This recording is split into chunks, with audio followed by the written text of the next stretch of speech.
सबसे पहले मैं आपको BMS मॉड्यूल्स दिखा देता हूं। तो सबसे पहला जो मॉड्यूल मेरे पास है दोस्तों वो है 24 वोल्ट का, जो कि 6S का है। और जो दूसरा वाला मॉड्यूल है ये 12 वोल्ट का है दोस्तों, ये 3S का है। और थर्ड वाला ये भी 3S का है, ये भी 11.6 वोल्ट 10 एम्पेयर का है। और जो बीच वाला है वो 40 एम्पेयर तक देता है। ये हमें 11.6 वोल्ट के आउटपुट हमें दे देता है। तो ये थोड़ा कॉस्टली आते हैं दोस्तों, कोई 280 का, कोई 200 रुपए का। तो आप इससे भी सस्ते प्राइस में इसको इजीली बना सकते हैं। लगभग आपका 90 रुपए 100 रुपए के आसपास कंप्लीट BMS बन के तैयार हो जाएगा। तो सबसे पहले हमें पावर सप्लाई बनानी पड़ेगी। तो उसके लिए मैं यहाँ पे 5 वोल्ट का जो मोबाइल चार्जर हमारे घरों में जो नॉर्मली जो हम मोबाइल चार्ज करते हैं उसका ये चार्जर है। तो मोटे वाले वायर हैं दोस्तों, ये यहाँ पे इनपुट 220 वोल्ट वाले इनपुट है। और आउटपुट में रेड एंड ब्लैक वायर जो कि हमारा 5 वोल्ट का आउटपुट देंगे। तो ये ऐसे ही 3 चार्जर हम यहाँ पे लेंगे। तो सिंपली जितने भी चार्जर मैं यहाँ पे ले रहा हूँ ये सारे 1 एम्पेयर के ही हैं दोस्तों, आप चाहें तो 2 एम्पेयर के भी ले सकते हैं। तो 3 मोबाइल चार्जर मैं ये सिंपल ले रहा हूँ, जो कि एक साइड में 220 वोल्ट आउटपुट में और एक आउटपुट में 5 वोल्ट आउटपुट। तो एक मैं यहाँ सिंपल एक MDF बोर्ड का टुकड़ा ले रहा हूँ और इन तीनों चार्जर को इसी बोर्ड के ऊपर मैं चिपका दूंगा। और एक साइड में इसको 220 वोल्ट रखूंगा और एक साइड में हमें 5 वोल्ट का जो आउटपुट हमें मिलेगा वो हम यहाँ पे रखेंगे। और तीनों चार्जर आपको इजीली किसी भी आपके घरों में पुराने मोबाइल चार्जर से आप निकाल सकते हैं। अगर आपके पास कोई चार्जर नहीं है तो आप नॉर्मली 5 वोल्ट का कोई भी चार्जर ले लीजिए और साथ में एक DC टू DC बूस्टर ले लीजिए। तो इसके जो इनपुट वायर हैं जो कि 220 वोल्ट से कनेक्ट होंगे दोस्तों, ये जो रेड वायर हैं तीनों वो मैं एक जगह कर दूंगा और जो ब्लैक वायर हैं वो भी मैं तीनों एक जगह कर दूंगा, क्योंकि हमें तीनों में एक साथ ही सप्लाई देनी है। देखिए, तो तीनों को मैंने यहाँ पे एक साथ यहाँ पे ट्विस्ट कर दिया है। अब यहाँ पे मैं कुछ एक केबल लूंगा जो कि 220 वोल्ट के पावर सप्लाई हमें मिलेगी। तो दोनों वायर, एक रेड के ऊपर और एक ब्लैक के वायर, दोनों वायर कनेक्ट कर देंगे। इसमें इस AC करंट में प्लस और माइनस वगैरह तो होता नहीं है, तो सिंपली किसी भी वायर पे आप कनेक्ट कर दीजिए। तो हमारे जो कनेक्शन है वो कंप्लीट हो गए। और अच्छे सिक्योर करने के लिए मैं इसके ऊपर सोल्डर की लेयर लगा दूंगा ताकि हमारा कोई भी स्पार्किंग या लूज कनेक्शन ना रहे। तो अब मैं 220 वोल्ट से कनेक्ट करके आपको इसके जो वोल्टेज हैं जो हमारे चार्जर हैं वो सिंपली उनके वोल्टेज है वो यहाँ पे मैं आपको चेक करवा देता हूँ। और उसके बाद में इसके बाद में मैं इनको सीरीज में कनेक्ट कर दूंगा। पहले वाला का प्लस दूसरे के माइनस से कनेक्ट होगा और दूसरे का प्लस तीसरे के माइनस के साथ कनेक्ट होगा। तो इसी तरीके से हमारा जो आउटपुट आ जाएगा। तो पहले वाला मैंने सीरीज में कनेक्ट कर दिया है, पहले का नेगेटिव दूसरे का पॉजिटिव और दूसरे का नेगेटिव तीसरे का पॉजिटिव। तो हमारे पॉजिटिव और नेगेटिव आउटपुट आ गए और जो हमारा वोल्टेज आया है वो 14 पॉइंट समथिंग वोल्ट आ गया। तो लगभग ये 15 वोल्ट के आसपास ही है। अब मैं यहाँ पे एक 12 वोल्ट का मेल कनेक्टर ले रहा हूँ जो कि हमारी बैटरी के फीमेल कनेक्टर में कनेक्ट होगा। तो इसी को भी मैं यहाँ पे प्लस के ऊपर प्लस और माइनस के ऊपर यानी कि रेड और ब्लैक वायर यहाँ पे कंपेयर कर दूंगा। ये देखिए, तो हमारा जो चार्जिंग जो प्रोसेस है वो कंप्लीट हो गया दोस्तों। अगर आपके पास ऐसा कोई नहीं है तो आप simply DC to DC booster का भी यूज कर सकते हैं। तो 3 लिथियम आयन बैटरी यहाँ पे मैं ले रहा हूँ क्योंकि हमें 12 वोल्ट की बैटरी बनानी है। तो लिथियम आयन बैटरी आपको कहाँ से परचेज करनी है, कैसे परचेज करनी है, उसका डिटेल वीडियो मैंने बनाया हो तो उसका लिंक आपको आई बटन में मिल जाएगा।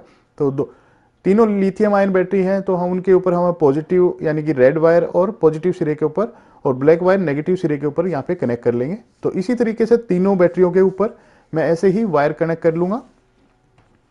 ये देखिए, तो तीनों के ऊपर मैंने प्लस और माइनस के ऊपर red and black wire connect कर दिया है। अब सिंपल टेपिंग के साथ इसको एक ही सीरीज में कर देंगे। ये देखिए, अब यहाँ पे मैं TP मॉड्यूल ले रहा हूँ जो कि 4056 के आसपास जो कोड है उसके आता है। तो हम यहाँ पे 3 का यूज करेंगे क्योंकि हमें 11.6 वोल्ट का बैटरी BMS बनाना है। तो आप ये TP मॉड्यूल दोस्तों लगभग 28 रुपये 29 रुपये दिल्ली लाजपत मार्केट के अंदर आपको मिल जाता है। लगभग 80-90 रुपये के आसपास ये कंप्लीट आपको मिल जाएगा। तो पहले वाले का पॉजिटिव दूसरे वाले के नेगेटिव से कनेक्ट कर देंगे, यानी कि हमें BMS को जो कि हमारा TP मॉड्यूल है उसको हम सीरीज में कनेक्ट करेंगे। तो पहले वाला पॉजिटिव, पहले वाले का पॉजिटिव दूसरे वाले के नेगेटिव से और दूसरे वाले के पॉजिटिव के तीसरे वाले नेगेटिव के साथ कनेक्ट करेंगे। अब यहाँ पे मैं IN 4060 का डायोड लूंगा। तो जो हमारे TP मॉड्यूल है उसके आउटपुट सिरे के जो पॉजिटिव सिरा है वो डायोड का पॉजिटिव सिरा दूसरे के नेगेटिव सिरे से कनेक्ट कर देंगे। तो सिंपली मैं पहले इसको पॉजिटिव सिरे के ऊपर कनेक्ट कर देता हूं। ऐसे ही आपको करना है। जो डायोड का जो पॉजिटिव सिरा है दोस्तों उसको हम पॉजिटिव पे करेंगे और जो नेगेटिव सिरा है वो भी हम दूसरे के नेगेटिव सिरे से कनेक्ट करेंगे। ताकि कोई भी पावर है वो रिवर्स में ना आए, इसलिए हम यहाँ पे डायोड का यूज़ कर रहे हैं। और सिंपली जैसे हम टीपी मॉड्यूल के अंदर जो लिथियम आयन बैटरी कनेक्ट करते हैं, प्लस के ऊपर रेड वायर, माइनस के ऊपर ब्लैक वायर, तो सिंपली वही यहाँ पे तीनों कनेक्शन मैं यहाँ पे कर दूंगा। ये देखिए,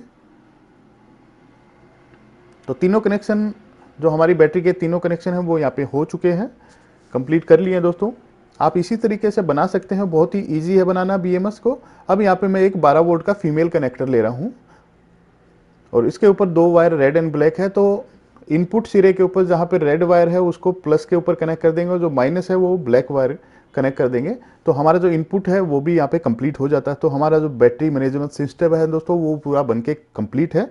अब मैं आपको इनपुट में दिखा देता हूँ कैसे ये बैटरी चार्ज करेगा। तो सबसे पहले मैं इसको 220 वोल्ट से कनेक्ट कर दिया है और मेल और फीमेल को भी आपस में कनेक्ट कर दिए हैं। तो इसमें देखिए आपको एक बैटरी के ऊपर ब्लू लाइट जल रही है, बाकी के ऊपर रेड एंड ब्लू, यानी कि 2 बैटरियां हैं वो थोड़ी चार्ज हो रही है और एक हमारी यहाँ पे फुल बैटरी चार्ज है। तो ये देखिए चार्जिंग कनेक्ट हो रखी है, 2 और 3 वोल्ट के ऊपर ब्लिंक कर रहा है। तो इसका मतलब हमारी बैटरी है वो चार्ज हो गई है, सॉरी हो रही है।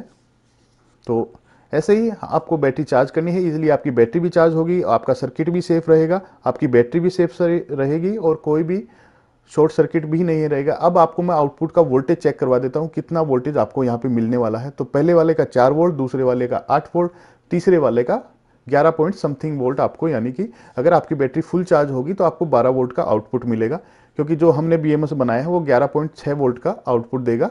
तो अब मैं नॉर्मली आपको एक मोटर कनेक्ट चला के दिखाऊंगा इसके साथ। तो सबसे पहले मैं एक बैटरी वायर, क्लिप वायर है वो कनेक्ट कर लेता हूँ। तो 2 वायर मैंने यहाँ पे कनेक्ट कर लिए। अब मैं यहाँ पे जो हमारी 12 वोल्ट की 775 RPM वाली जो सबसे अच्छी और मजबूत मानी जाती है मोटर, वो यहाँ पे मैं रन करवा के आपको दिखाऊंगा। साथ में आपको शॉर्ट सर्किट प्रोटेक्शन का भी एक्सपेरिमेंट करके दिखाऊंगा। तो ये देखिए सबसे पहले मैं कनेक्ट कर देता हूँ और मैंने इसके ऊपर, इसकी शाफ्ट के ऊपर ब्लैक कलर की टेप चिपका दी, ताकि आपको जब भी ये घूमे तो पता रहे कि हाँ ये घूम रही है। आप चाहें तो इसके अम्पेलर वगैरह भी देख सकते हैं। ये ड्यूल बेरिंग के साथ आती है, काफ़ी हैवी मोटर है दोस्तों। तो ये इजीली वर्क कर रही है। अब मैं आपको इसको शॉर्ट करके दिखा देता हूँ कि अगर बाई चांस आपका कोई भी शॉर्ट सर्किट हो जाता है तब तो आप कैसी कंडीशन आएगी। जब भी आपका कोई भी सर्किट शॉर्ट हो जाता है तो ये बैटरी काम करना बंद कर देगी दोस्तों। ये देखिए बिल्कुल भी काम नहीं कर रही। अब इसको दोबारा रन करवाने के लिए आपको इसके अंदर इनपुट में फिर से आपको 15 वोल्ट का इनपुट देना पड़ेगा 2 सेकंड के लिए। तो अब मैं एक बार आपको फिर से 220 वोल्ट से कनेक्ट करके और एक बार आपको जंप स्टार्ट करना है इस बैटरी को, उसके बाद ही ये वर्क करना स्टार्ट करेगी। तो यही BMS का काम होता है दोस्तों।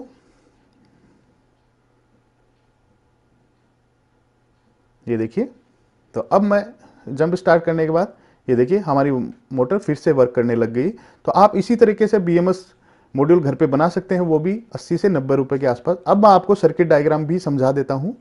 तो सिंपली हमने 12 वोल्ट का फीमेल कनेक्टर ले लिया, उसके बाद TP मॉड्यूल के ऊपर प्लस और माइनस वायर कनेक्ट कर दिए और TP मॉड्यूल हमने सीरीज में कनेक्ट कर दिए सारे और बैटरी भी कनेक्ट कर दी और आउटपुट में 11.6 वोल्ट 2 एम्पेयर का आपको आउटपुट मिल जाएगा। तो इसी तरीके से आप घर पे BMS बना सकते हैं, बहुत ही सस्ता और ईजी तरीके से।